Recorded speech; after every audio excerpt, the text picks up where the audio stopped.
السلام علیکم. کیا آپ جانتے ہیں اللہ اپنے بندوں سے ٹیسٹ کیوں لیتا ہے؟ کیا آپ نے کبھی سوچا ہے کہ جو اللہ سب سے زیادہ محبت کرتا ہے اسی کی زندگی میں سب سے زیادہ امتحان کیوں لیتا ہے؟ آج ہم جانیں گے اللہ ٹیسٹ کیوں لیتا ہے.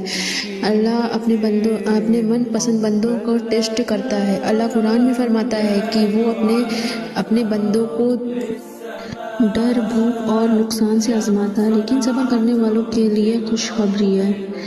اور اللہ تعالیٰ اپنے وہی بندوں کو آزماتا ہے جس سے وہ بے انتہا بے شمار محبت کرتا ہے. ہر مشکل کے بعد آسانی ہے، ہر رات کے بعد سویرا ہے.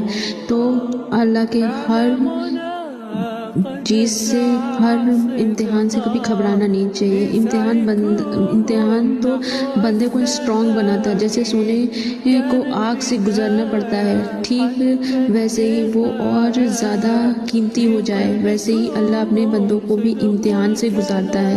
ٹیسٹ کا مطلب ناراضگی نہیں. اللہ کا ٹیسٹ یہ ثبوت نہیں ہے اللہ تم سے ناراض ہے، بلکہ اکثر یہ اس بات کا نشان ہوتا ہے کہ اللہ تمہیں پسند کرتا ہے. ہر امتحان کے بعد رحمت. یاد رکھو اللہ بنا وجہ کسی کو رلاتا نہیں. ہر مشکل کے بعد آسانیاں اور ہر آنسو کے بعد رحمت ہوتی ہے. یا اللہ جو کبھی اس وقت امتحان میں ہے اس کو دل کا سکون عطا فرما اور اسے صبر کے ساتھ کامیابی دے. آمین. اور اگر آپ کو میری ویڈیو اچھی لگے تو پلیز آگے شیئر ضرور